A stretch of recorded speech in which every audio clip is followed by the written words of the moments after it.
तो प्यारे बच्चों, आप सभी को नमस्कार। तो आज के इस वीडियो में मैं बेसिकली क्लास 10th और क्लास 9th पॉलिनोमियल्स बहुपद को बिल्कुल ही आसान तरीके से बताने वाला हूं। तो बहुपद क्या होता है, इसके बिल्कुल बेसिक से इंट्रोडक्शन को बताने वाला हूं।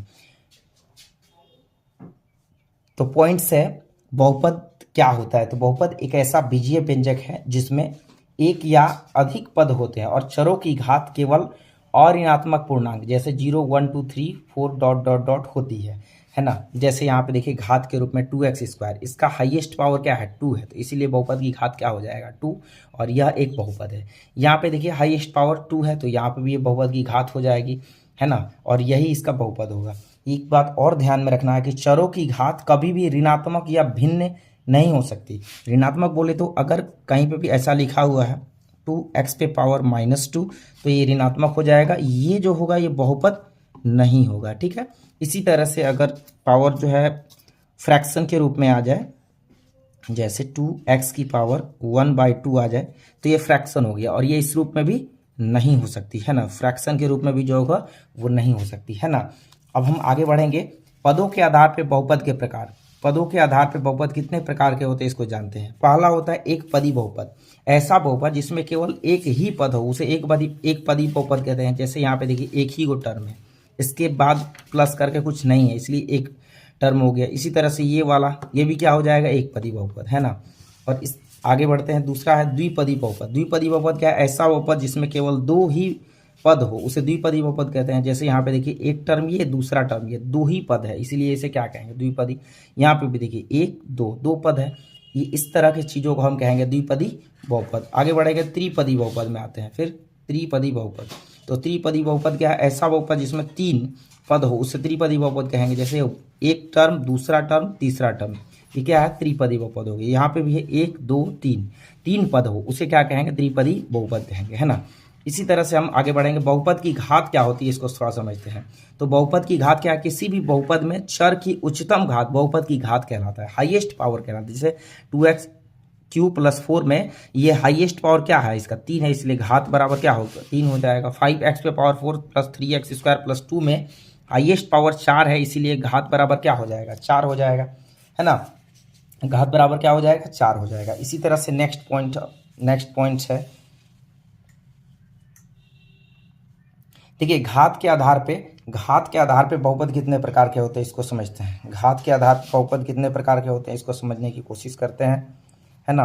तो घात के आधार पे बहुपद 3 प्रकार के होते हैं मुख्य रूप से देखा जाए तो, है ना। पहला होता है रैखिक बहुपद, लीनियर पॉलिनोमियल्स। ऐसा बहुपद जिसमें चर की अधिकतम घात 1 हो उसे रैखिक बहुपद कहेंगे। जैसे यहाँ पे देखिए 5x + 2, इसका हाईएस्ट पावर क्या है, चर का वेरिएबल का 1 है, इसीलिए इसे क्या कहेंगे रैखिक बहुपद कहेंगे। दूसरा होता है हम लोगों का द्विघात बहुपद, क्वाड्रेटिक पॉलिनोमियल्स। ऐसा बहुपद जिसमें चर की अधिकतम घात 2 हो उसे द्विघात बहुपद कहते हैं। जैसे 2x² + 4x + 2, तो इसका हाईएस्ट पावर क्या है 2 है, इसीलिए घात बराबर 2 हो जाएगा, इसे हम कहेंगे द्विघात बहुपद, है ना। फिर आता है त्रिघात बहुपद। त्रिघात बहुपद क्या होता है, क्यूबिक पॉलिनोमियल्स क्या है, ऐसा बहुपद जिसमें चर की अधिकतम घात यानी पावर 3 हो उसे त्रिघात बहुपद कहेंगे, है ना। जैसे ये एग्जांपल दिया गया जिसका हाईएस्ट पावर क्या है 3 है, तो इसीलिए क्या हो जाएगा त्रिघात बहुपद। इसके अतिरिक्त और भी होता है शून्य बहुपद भी होता है, जीरो पॉलिनोमियल्स, जिसमें चर होता ही नहीं है। दैट इज कहने का मतलब पावर जो होता है कोई भी कांस्टेंट टर्म रहे या कोई भी रहे तो उसका पावर 0 होता है, शून्य बहुपद, जीरो पॉलिनोमियल्स। ऐसा बहुपद जिसकी घात 0 यानी शून्य हो उसे शून्य बहुपद कहते हैं। जैसे 5 पे पावर 0, ये क्या हो जाएगा शून्य बहुपद। 7 ये भी हो जाएगा शून्य बहुपद। 10 ये भी शून्य बहुपद हो जाएगा, है ना। इसके बाद हम पढ़ेंगे अभी रैखिक बहुपद का व्यापक रूप क्या होता है, ax + b, है ना, जहाँ पे a और b क्या हो जाएगा वास्तविक संख्या है और a का मान 0 के बराबर नहीं होना चाहिए। फिर द्विघात बहुपद का व्यापक रूप क्या होता है, ax² + bx + c, जहाँ a ≠ = 0 और a b c क्या हो जाएगा वास्तविक संख्या है। इसी तरह से त्रिघात बहुपद का व्यापक रूप होता है ax³ + bx² + cx + d, जहाँ a ≠ = 0, जहाँ a b c एवं d वास्तविक संख्याएं हैं, है ना।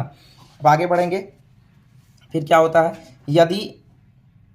यदि द्विघात बहुपद के शून्यक अल्फा तथा बीटा हो तो शून्यक या मूलों का योगफल क्या होता है, अल्फा + बीटा = -b/। द्विघात बहुपद के लिए क्या हो जाता है, शून्यकों का योगफल माइनस बी बटे ए। इसी तरह से क्या होता है, मूलों का या शून्यकों का गुणनफल अल्फा इंटू बीटा सी बटे ए हो जाता है ना। फिर एक होता है जब अल्फा प्लस बीटा और अल्फा इंटू बीटा का वैल्यू दिया रहे तो द्विघात सूत्र से हम इसके इक्वेशन को फाइंड कर सकते हैं। X square minus alpha plus beta into x plus alpha into beta बराबर 0। ये क्या कौन सा सूत्र होता है, तो द्विघात सूत्र कहलाता है। ये क्या कहलाता है, द्विघात सूत्र कहलाता है। ठीक है, अब अगला पॉइंट में आते हैं,